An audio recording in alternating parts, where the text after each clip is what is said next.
There's one similarity between Amazon and Blue Origin's CEO Jeff Bezos, Apple's Tim Cook, Alphabet's Sundar Pichai, AMD's Lisa Su, General Motors' Mary Barra, and NVIDIA's Jensen Huang.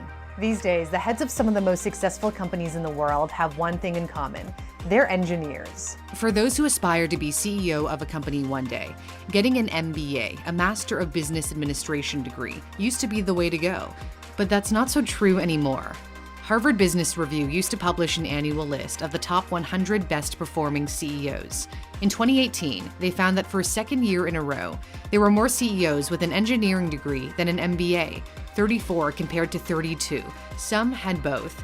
Getting an MBA can come with a hefty price tag. Top graduate schools such as the University of Pennsylvania's Wharton or Harvard Business School will set you back over $200,000. Now, some CEOs are telling you to save your money.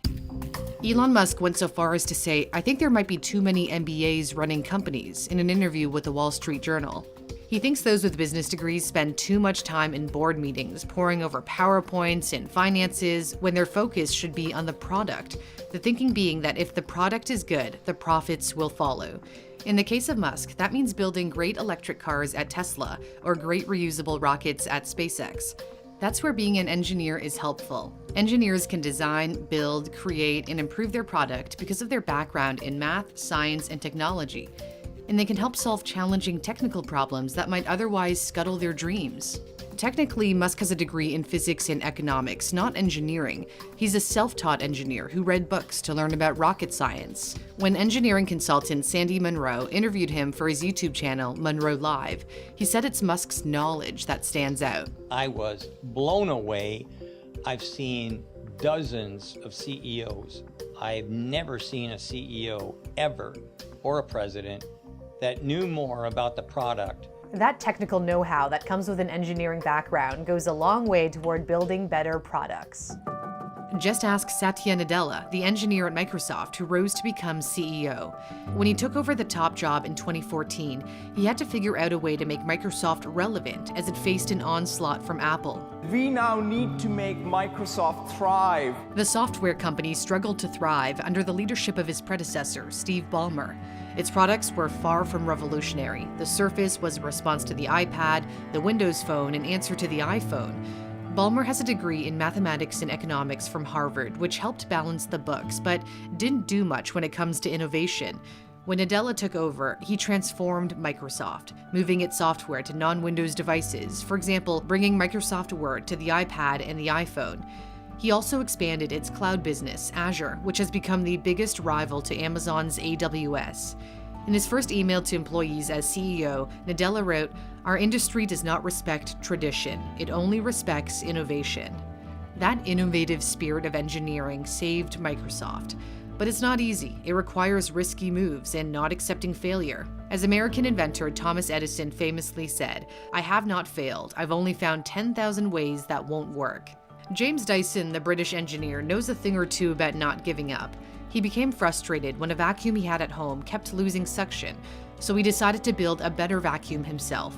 He spent 15 years tinkering with over 5,000 different prototypes to come up with the perfect bagless design. I'd like to give you a little demonstration. The payoff for his perseverance was a multi-billion-dollar company that bears his name.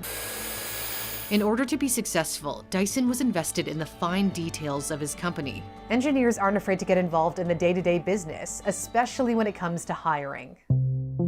Amazon is notorious for tough interviews. Bezos, who has a degree in electrical engineering and computer science, used to meet every candidate himself during Amazon's early days.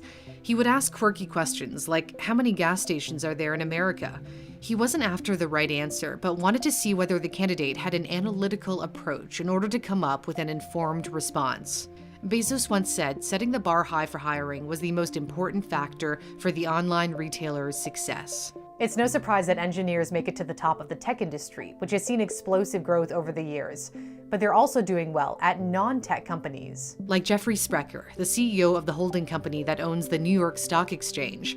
He has a degree in chemical engineering. I've never had a job that had anything to do with chemistry, but the discipline that I went through there taught me about problem solving And business is really just that.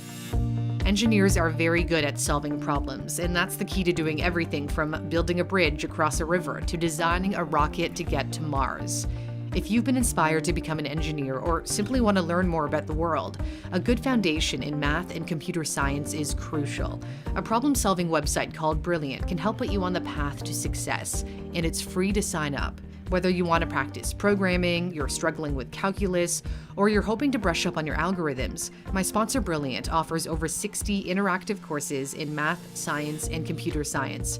You can learn at your own pace. There are no exams. If you make mistakes while practicing, Brilliant explains exactly where you went wrong. You can sign up with the link in my description, and the first 200 people to use my link will get 20% off the premium subscription, which gives you unlimited access to all the courses. Thanks for watching Newsthink. I'm Cindy Palm.